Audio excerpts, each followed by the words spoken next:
Otep à tous, bien-aimés frères et sœurs, nous allons vous parler des généraux de la honte. Les généraux de la honte. Et vous savez où est-ce qu'on les trouve? En RDC.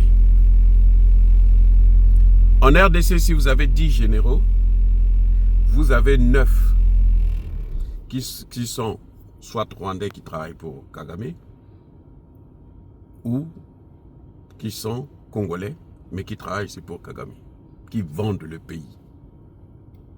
Et un seul est bon, est patriote. Parfois tous, ils ne sont même pas des patriotes. Si vous prenez 10 là, vous mettez les 10 là, 900 c'est la pourriture. Les généraux de la honte. Il y en a 2 qui sont en train de briller actuellement dans le Kivu et notamment dans le sud Kivu. Il y a le général Kabido et le général Mundossi. Ce sont eux qui ont sacrifié, qui ont livré Bukavu et tout le sud Kivu. Là. Ces généraux, quand ils arrivent quelque part, le lendemain, vous apprenez que les gens là, ils ont perdu le pouvoir. Les généraux sont comme ça. Ce sont des généraux, c'est-à-dire que vous vous demandez, mais est-ce qu'ils ont des cerveaux? Vous posez la question de savoir si ce ne sont pas des sardines. On ne sait pas ce qu'ils vont devenir puisque Kagame lui-même est en difficulté et Kagame ne va pas s'en sortir.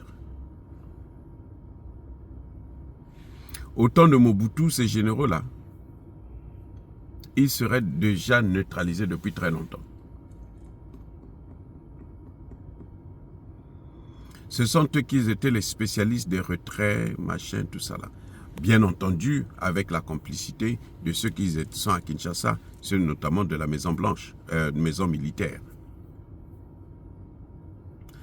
Les amis, c'est incroyable qu'on puisse trouver encore des gens qui, pendant 30 ans, n'ont fait que massacrer leurs propres frères et sœurs, leurs enfants.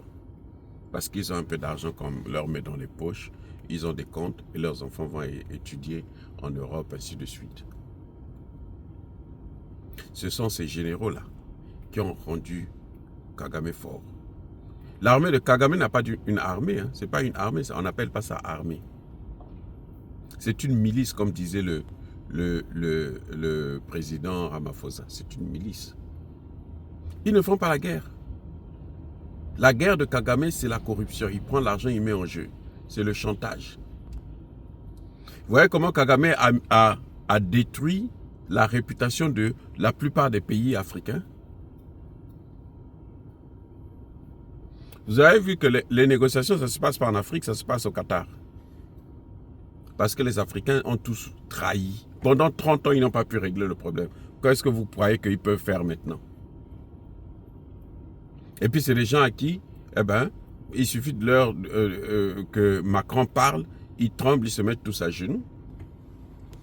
Les présidents qui ont commencé à nous montrer que mais on peut résister face à Macron, c'est le centrafricain et puis surtout les présidents du Sahel. Sinon tout le reste là, je dis bien tout le reste là, c'est pas des présidents, c'est des lèche-culs. Les présidents africains, c'est-à-dire qu'il n'y en a pas qui sont capables de se tenir devant les autres, leurs homologues présidents, pour dire que bon, cette situation-là, voilà comment nous allons prendre ça. Et ça se passe en Afrique, c'est nous qui avons le dernier mot, c'est pas vous. Aucun. Tous, on va écouter la... Vous avez vu même, d'ailleurs, écoutez, même Tshisekedi est tombé dans le piège. C'est maintenant qu'il commence à se relever. Je dis bien, il commence à se relever, il ne s'est pas encore relevé complètement. Parce que on est arrivé à un point où maintenant c'était sa tête qui était recherchée. C'est pour ça qu'il se relève, il se dit non mais je dois sauver au moins ma tête. Si j'arrive pas à sauver le Congo, je dois sauver ma tête. Mais en sauvant sa tête, il arrive à faire quelques petites avancées sur le plan diplomatique notamment.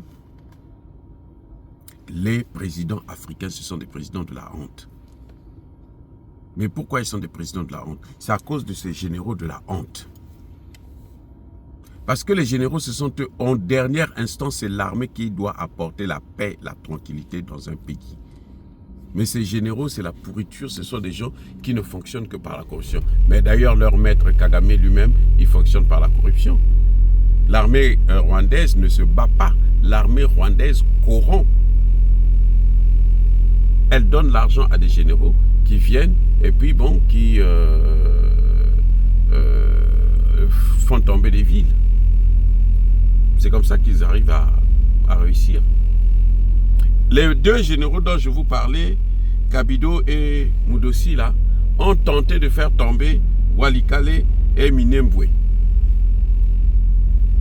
Aujourd'hui, cette fois-ci, on a pu compter sur les Wazalendo et puis une partie de l'armée qui est restée fidèle à l'État congolais, à la République.